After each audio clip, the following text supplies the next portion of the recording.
Magandang gabi po mga kaengkwentro. Matagal na po akong nakasubscribe sa inyong YouTube channel dahil mahilig po ako sa mga kwentong kababalaghan. Ito po ang nagtulak sa akin para magpadala rin ng engkwentrong nais ko pong ibahagi sa ating mga tagapakinig.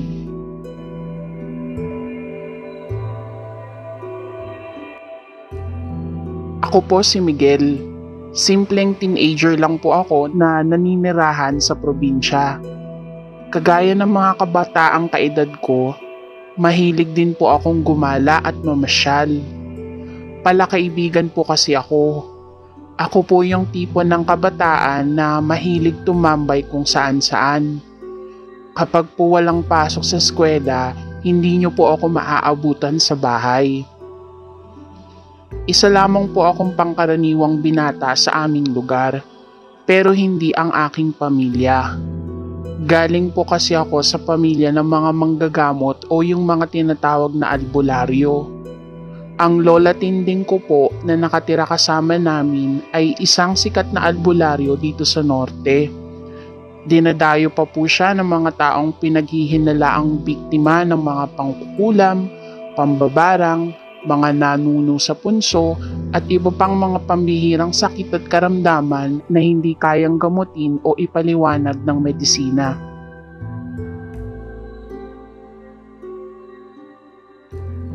Nung minsan, naimbitahan ako ng aking kaklase sa dibu ng ate niya. "O Miguel, saan ka na naman pupunta? Mukhang bihis na bihis ka na naman ah." Kasalukuyan kong inaayos ang aking damit habang nakaharap sa salamin. "Diyan lang po kila Teng-Teng, Lola. May handaan po sa kanila. Debo ng ate Janice niya." "Ganun ba, iyo? Nagpaalam ka na ba sa nanay mo? Tumawag kanina sa kapatid mo, gagabihin daw sila ng papa mo ng pag-uwi at naflatan sila ng gulong sa daan. Nasa talir pa rin sila hanggang ngayon. Huwag na po kayong mag-alala. Si mama nga po ang umarkila nitong suot ko ngayon eh. Nagpunta po si Aling Biring nung isang araw. Siya po ang formal na nag-abot ng imbitasyon kay mama." "O siya kung ganun. Basta ang akin lang ha. Iba yung pag-iingat apo. Alam mo na ang mga dapat mong gawin. Lalo na at opo la. Huwag tatanggap ng pagkain o inumin sa hindi ko kakilala. Kapag may bumati at tumapik sa akin, kailangan gantihan ko rin ng tapik. Maging magalang sa makakasalumuha ko at huwag titingin ng diretso sa mga mata ng mga estranghero. May nakalimutan pa po ba ako? Naku kang bata ka o siya at lumakad ka na. Huwag kang papagabi sa daan ha. Dapat bago mag-alas 7 nakauwi ka na." "Yes, Lola." "Ipalock niyo po kay Mariang mga pintuan ha pag alis ko. Buksan niyo na lang po pagdating nila mama." Mag-aalas 3 na noon nung umalis ako ng bahay. Kaagad akong tumawag ng tricycle papunta sa bahay ng kaklase ko. Sa kabilang barangay lang naman nakatira sila Teng. Kapag tumatambay ako sa kanila, nagbabike nga lang ako eh. Pero dahil nakapostura ako ngayon dahil kasama ako sa 18th roses ni Ate Janice, syempre nag-tricycle ako para pogi pa rin pagdating sa handaan. Saktong alas 3 nang dumating ako sa bahay nila. Kinawayan ako ni Teng at idinako ako sa lamesa kung saan ako dapat umupo kasama ng ilan sa mga kaibigan din namin nakasali sa program. Nag-iisang babae sa magkakapatid si Ate Janice, kaya naman bongga talaga ang handaan na iginayak ng kanyang pamilya para sa okasyon na yun.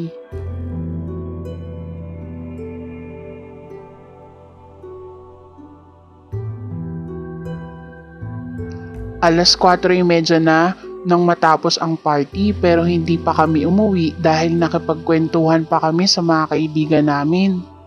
May mga pinsan din sila Teng na galing sa ibang lugar na dumalo din sa party ni Ate Janice. Mga kaedaran din namin sila. Syempre, nagkakilala kami sa isa't isa. "Ah, Miguel, si Candy nga pala, pinsan namin."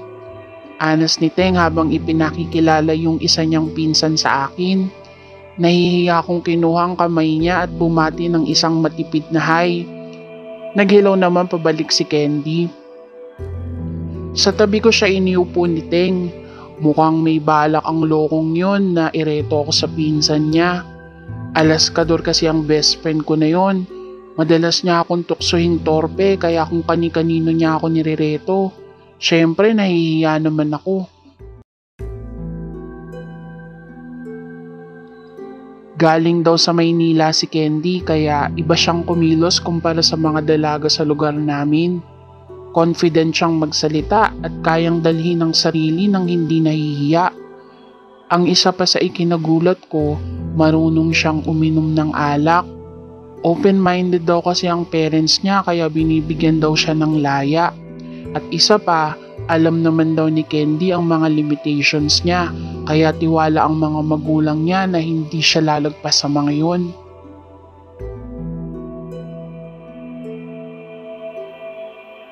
Ikaw Miguel, umiinom ka ba?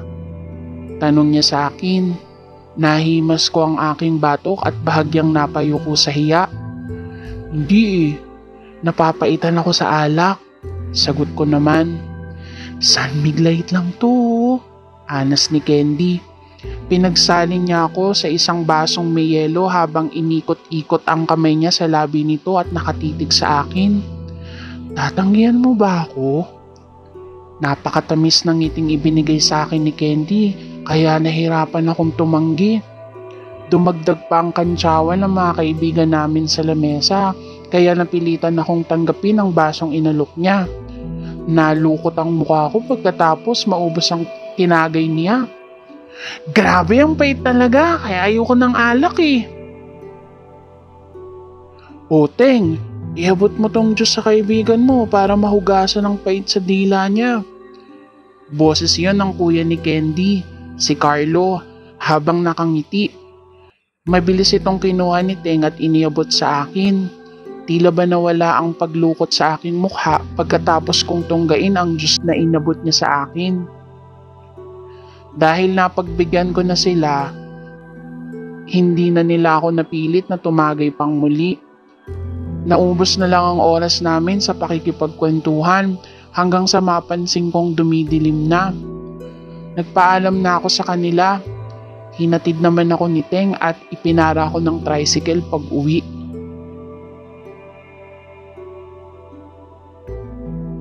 Hindi mawala-wala ang ngiti sa aking mga labis sa tuwing naaalala ko si Candy. Sobrang bait niya kasi at napakaganda. Bihira akong magkagusto sa isang babaeng kagaya niya. Ang OA sigurong pakinggan pero nung gabing yun na-realize ko na crush ko na si Candy. Hindi na makakapasok ang tricycle sa looban namin kaya wala akong choice kundi maglakad papunta sa aming bahay. Pasipol-sipol pa ako habang naglalakad. Doon ko napansin na parang may sumusunod sa akin. Pero nung lumingon naman ako, wala naman akong nakitang tao. Nagpatuloy ang ganun kong pakiramdam hanggang sa makarating ako ng gate sa aming bahay. Doon ko napagtantong sinusundan ako ng kung anong espiritu dahil nagsimula nang magtayuan ang aking mga balahibo. Dahil curious akong malaman kung sino ang sumusunod sa akin, nagpasya akong gawin yung isang teknik na itinuro sa akin ni Lola Tinding. Ibinukak ko ng bahagya ang aking mga paa at yumuko. Mula sa espasyo ng aking mga hita at binti, sinilip ko kung sino ang nilalang na sumusunod sa akin. Halos magsisi naman ako sa aking nakita. Kitang-kita ko ang isang imaheng nakatayo sa likuran ko. Isang babae na may itim na bestida. Nababalutan ng belo ang kanyang ulo, kaya hindi ko siya nakilala. Subalit kapansin-pansin ang nanlilisik niyang mga mata. Nagmamadali akong binuksan ng gate at humahangos na pumasok sa loob ng bahay namin. Naalarma naman ang lahat sa aking inasal. May babaeng nakaitim na sumusunod po sa akin. Anas ko habang nanginginig sa takot. Sapat na yun para pumasok sa kusina ang lola Tinding ko at sa kanyang paglabas, may takot-takot na siyang asin. Mga hayop kayo! Sigaw ng lola ko sa labas, kasunod ang aking mama. Nagpalinga-linga siya sa hangin na may kinakausap. Hindi niya ako magalaw kaya itong apo ko naman ang pinupuntirya niyo. Subukan niyong galawin ang pamilya ko. Uubusin ko kayong lahat. Nakita daw ni mama na may itim na aso na tumalilis mula sa likod ng puno ng mangga pagkatapos isaboy ni lola ang asin sa paligid. Pagkatapos nun, napayapa na kaming lahat. Normal naman sa amin kapag naririnig namin si Lola Tinding na bumubulyaw sa hangin. Paraan niya yon upang ipakita ang tapang at kakayahan niya bilang isang albularyo.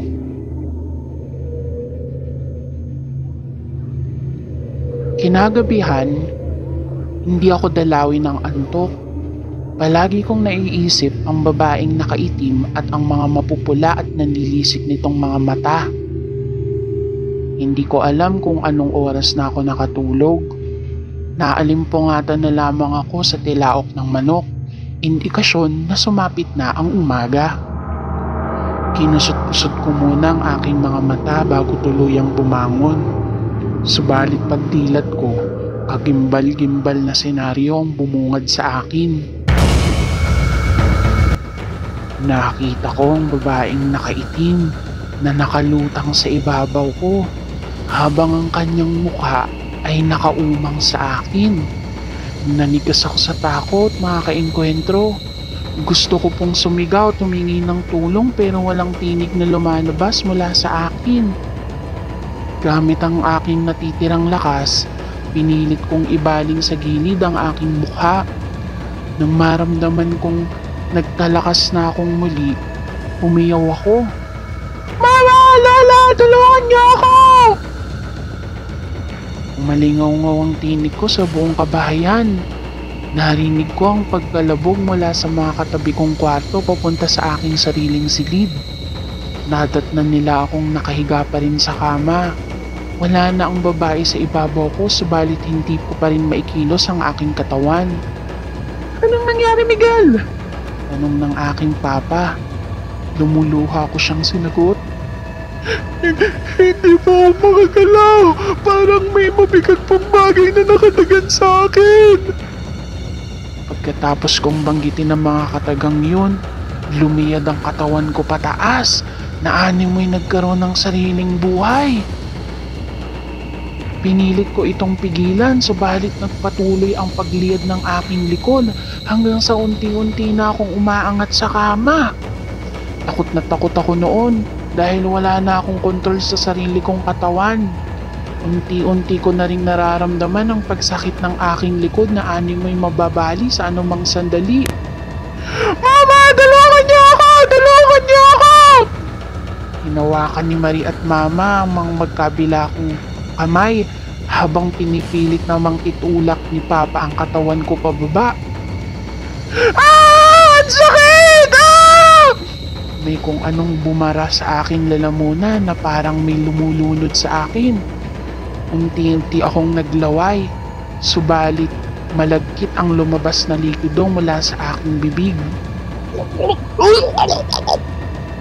Inay! Bilisan niya si Miguel! Nay! Naghihisterya na si Mama at nag-iiyakan na rin ang Papa at kapatid ko. Hindi ako nawalan ng ulirat, mga kaengkwentro. Alam na alam ko pa rin ang nangyayari sa akin noong mga panahong iyon. Subalit ang pagkakaiba lamang, wala po akong kontrol sa sarili ko. Sobrang weird ng pakiramdam ko noon. Para akong estranghero sa sarili kong katawan. Lumayan mo ang apo ko! Kundi papatayin kita! Sigaw ng lola ko habang inihahampas ang buntot pagi sa aking mga binti. Wala akong naramdamang sakit pero kusang napapaigik ang aking katawan. Sa bawat paghampas ni lola sa akin, bagamat wala akong nararamdaman, ay kusang nagre-react ang aking sarili mula rito. Maya-maya pa, may kung anong hangin ang pumilit lumabas sa aking bibig. Nagulat ako sapagkat pumorma ito ng isang boses na animoy may isa pang katauhan na nasa loob ko. Kapag nilapitan niyang muli si Candy, hindi lang ito ang aabutin niya! Sa isang iglap, nagbalik sa normal ang lahat. Para akong binangga ng sasakyan sa biglaang pagkirot ng aking mga kalamnan. Subalit sa kabila nito, halos maiyak naman ako at nagbalik na ang kontrol ko sa aking pangangatawan. Iyak nang iyak si Mama habang inaalalayan naman ako ni Lola na inumin ang pinakulong mga ugat niya. Pangontra daw yun sa itim na mahikang lumukob sa akin. Makakatulong daw yun upang maibalik ang aking lakas. Sinunod ko naman si Lola dahil hinang-hina na talaga ako noon.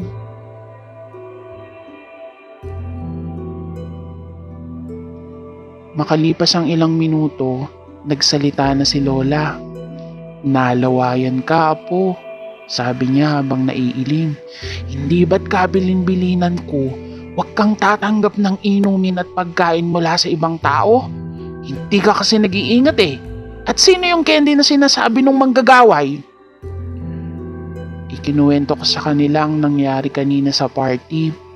Sinabi ko kung sino si Candy. Ikinuwento ko rin sa kanila kung paano niya ako inofera ng tagay na siya namang ininom ko. Sinabi ko rin na nag-alok ng juice ang kuya niyang si Carlo na ipinaabot naman niya kay Teng. Dahil sa nangyari, napilitang ipatawag ni Mama at Lola si Aling Biring. Ikinuwento nila sa kanyang nangyari sa akin. Gulat na gulat si Aling Biring. Subalit nabigyan rin ng linaw ang lahat pagkatapos ng makwento ang nalalaman niya mula sa sitwasyon. Hindi namin kadugo si Carlo. Sabi sa amin ng kapatid naming si Gloria na siyang mama ni Candy, anak daw si Carlo ng matalik na kaibigan ng asawa niyang si Ricky. Dahil ulila ng lubos, inampo ni Ricky si Carlo. 5 taon na siya noon nung magkapangasawahan ng dalawa. Okay naman ang lahat eh, hanggang sa magdalaga si Candy.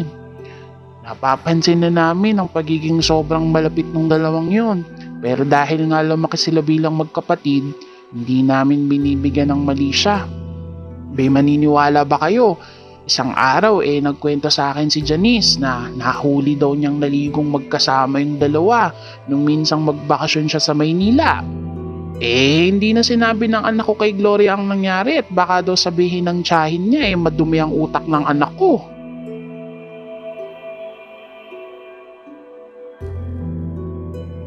Marami daw silang kamag-anak ang magpapatotoo na posibleng may relasyon sina Carlo at Candy.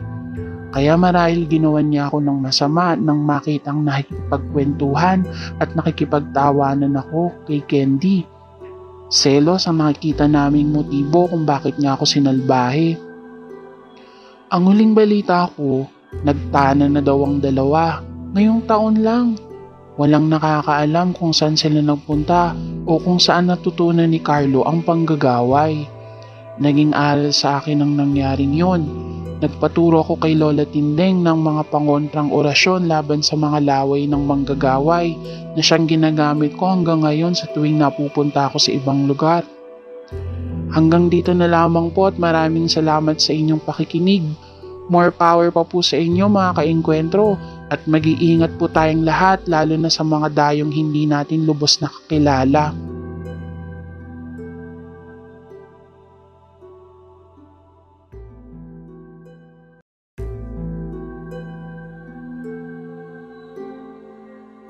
Kung nais ninyong magbahagi ng inyong hindi makakalimutang engkwentro tungkol sa mundo ng kababalaghan at katatakutan, mag-email lamang kayo sa encuentropcs@gmail.com.